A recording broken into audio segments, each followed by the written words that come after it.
ideologias proibidas, né? Inclusive, hoje em dia, o cristianismo é uma ideologia proibida. Você dizer o que está escrito na Bíblia hoje é homofobia, não é isso? Não é homofobia o que está escrito ali? É por ideologia proibida. A Bíblia hoje é ilegal no Brasil. O casamento bíblico é ilegal e você dizer textualmente o que está escrito ali é ilegal. As políticas públicas no Brasil são o oposto da ordem de Deus no primeiro livro da Bíblia. É feminismo, animalismo, é tudo que é o contrário do que está ali. Você querer o dos outros sem poder trabalhar. Deus ordena que você peça aos outros que sustente você? Ou ele ordena que se você for homem, trabalhe? Que a sua comida virá do óleo do sol do seu rosto, não é isso? A maioria das pessoas querem comida do sol do rosto ou do sol do rosto do outro? Quando que tu conheceu o Bitcoin? 2015.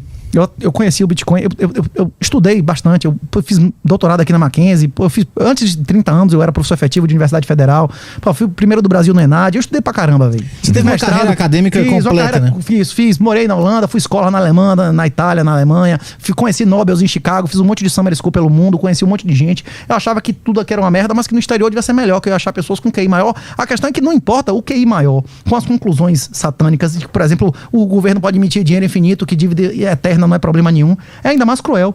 Porque o cara ainda precisa de um nível maior de psicopatia. Um professor de federal do Brasil, que tá de Rastafari, de sandália, parecendo um Saci-Zero usando droga, ele dizer de cor é lindo, não sei o que lá, é compreensível. O cara não tem um QI e tal, tipo assim, é o que é o mundo dele, não é isso? Agora você pegar um cara com QI de 150, 160, dizendo um tipo de coisa, defendendo esse tipo de coisa, depende de um nível muito maior de tríade maligna, né? Então não tá atrelado à inteligência. Não. A moralidade não tá atrelada à inteligência. A preferência temporal, sim. A preferência temporal que pode ser associada à nobreza, que é a capacidade de renunciar. Tem uma alta correlação, mas não necessariamente. É isso. Voltando. Eu achava que, inclusive, quando aconteceu em 2008, eu comecei a compreender o juro negativo, de que não existia mais investimento. Eu comecei a entrar na depressão, que esses mecanismos de controle totalitário, de guerra, o conceito de guerra ao dinheiro tem mais de 10 anos. Começou muito antes, inclusive, em 2008. A restrição de uso de dinheiro físico, ou o Civil Asset Forfeiture nos Estados Unidos, que eles tentaram fazer com aquelas 10 medidas nazifascistas que o Moro defendeu, né? Mas é complicado. Bolsonaro indicou os caras. O governo Bolsonaro avançou mais o totalitarismo e todos os aspectos de progressismo do que todos os governos de Dilma, de Lula, todos juntos, bicho. Você apoiou a campanha em 2018, né? Apoiei, fui candidato, inclusive, para apoiar Bolsonaro, e ele chegou lá e fez exatamente o oposto do que ele foi eleito a fazer, não é isso? Ele só indicou a cargos relevantes todas as pessoas que estavam intimamente comprometidas com o projeto do PT e do progressismo, não é isso? Teve nenhum indicado relevante que não fosse altamente comprometido com o PT e com o progressismo, e além disso, eles não tiveram a posição que o PT teve, não é isso? E por que apesar disso os bolsonaristas ficaram não? Se você criticar é porque você é petista e continuaram o mito. Rapaz, a última vez que eu vim aqui, o Cogos faltou me bater, você sabe quem é Paulo Cogos? Eu dizendo que Tarcísio era o indicado de Dilma, rapaz. Que Dilma, ele agora reconhece, não é isso? A maioria do pessoal, nos últimos anos, na minha edição, essa é a edição do livro, minha é de Alan, que tem um coautor o livro. Se vocês quiserem ler, tem de graça na internet, tem na livraria do professor Alexandre Costa. Se você quiser de capa dura bonitão, tem na loja da Refúgio Bitcoin, livro Bitcoin Red Pill. Na edição de 2020, a gente já afirmava no livro que Bolsonaro ia entrar pra história como o presidente mais cor-de-rosa da história da humanidade, na história do Brasil. Ele foi o presidente que mais avançou o progressismo na história do Brasil. Isso, não, tipo assim, eu não estava dizendo nenhuma novidade. Até o próprio Olavo, que demorou mais para chegar a essa conclusão, em 2021 já afirmava que se ele não virasse homem, ia ser o homem mais desprezado da história do Brasil, não é isso? Então acha que o Lula voltar foi culpa dele? O Brasil ser um estado de exceção. O Brasil ser um estado de exceção é responsabilidade do comandante supremo, não é isso? Hoje o que aconteceu com o Brasil é responsabilidade direta de Lula. É lógico que ele não é o cara que manda absolutamente, mas ele tem compromissos e ele tem que satisfazer esses compromissos. O Jair Bolsonaro afirmou que não tinha medo de morrer e que um homem, soldado que vai pra guerra com medo de morrer é covarde. Ele não morreu, não lutou, não deu testa, não fez nada do que ele prometeu, não desaparelhou. As provas do Enem, inclusive por isso que os Ventral me bloquearam na época, que eu dizendo que as provas do Enem do Bolsonaro foram as mais progressistas da história, bicho. Foram as piores. Foram as mais vergonhosas da história. É isso. Em todos os aspectos, o governo Bolsonaro avançou mais o progressismo do que todos os governos do PT juntos. A Dilma, por exemplo, como é que chama? Reconheceu guarda compartilhada. Dilma passou lei de proibição de alienação parental, que 90% das vezes a mulher que fica fazendo inferno dizendo que o pai é um vagabundo, não é isso ou não? São vitórias absurdas pros homens ou não? Tu acha que o Bolsonaro é o responsável pelo PT voltar? Tu acha que como ele agiu durante os 4 anos, fez talvez o PT voltar. talvez o PT voltasse de qualquer maneira, porque são ciclos intergeracionais. Agora, que se pode afirmar com certeza que Bolsonaro não teve um dia de cumprimento das promessas dele, pode se afirmar com certeza. Desde o gabinete de transição, ele só indicou, inclusive as primeiras indicações era gente ligada ao PSOL, o secretário-geral, o tradutor do gabinete de transição, todos os generais mamaram com o PT, não teve nenhuma posição relevante do meu conhecimento de ninguém que tenha assumido um cargo que não tivesse intimamente comprometido com forças esquerdistas. É isso. Não tem. O governo Bolsonaro foi um governo mais esquerdista que o PT, porque foi esquerda sem nenhuma oposição. Quando que tu parou de apoiar ele? Rapaz, no gabinete de transição, eu já tinha me decepcionado com o governo. Agora o dia que não teve mais volta foi o discurso dele na ONU, em janeiro, que ele começou, em vez de denunciar o extermínio coletivo, né? Os campos de concentração em Xinjiang fazem qualquer coisa que tenha acontecido na Segunda Guerra parecer que é nada, né? Os caras têm um comércio sistemático de órgãos de tudo que você imaginar. Comércio de cabelo, que era uma coisa significante aqui, sumiu. Os caras desvalorizaram 20 vezes o cabelo dos escravos em Xinjiang. Aí o Bolsonaro chega lá e diz que vai abrir as pernas pra China, quer casar com a China, lógico que ele vai ser esposa, né? E oferecendo o chinês de entrar aqui sem visto. Você sabe quantos homens mais que a mulher tem na China? Em dados oficiais são 58 milhões. Bicho, você queria que esses caras viessem entrar sem visto aqui?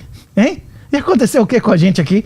Hein? Você já imaginou? Então ele tá sendo conivente com essas atrocidades que estão acontecendo lá. Pelo amor de Deus, tá sendo querendo ele oferecendo abertura e amizade e domínio total pelo amor de Deus, pra ditadura mais assassina da história da humanidade, que matou mais do que Stalin e Bigode juntos 2 vezes, não é isso? De próprios cidadãos inocentes.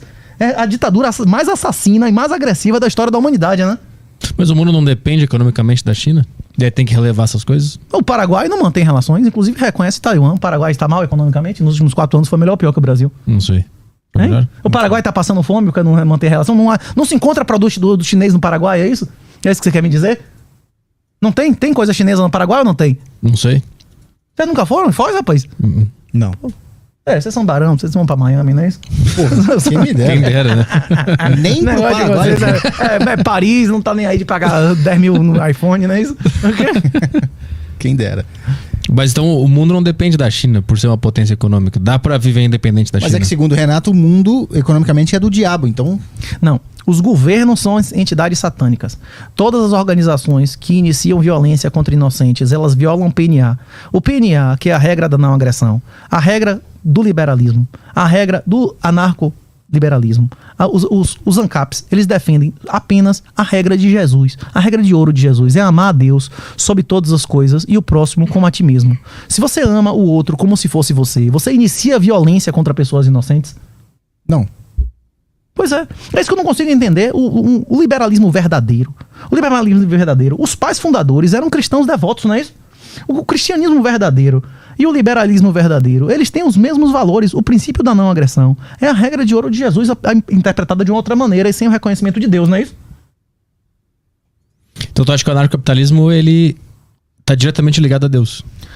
Está ligado à verdade, que você pode chegar à verdade através de Deus ou através da natureza das coisas. Você pode não acreditar em Deus e chegar a algumas verdades, que, por exemplo, existe noite e dia, que existe verão e inverno, não é isso? Tem várias verdades que você pode receber da realidade sem reconhecer toda a realidade, não é isso ou não?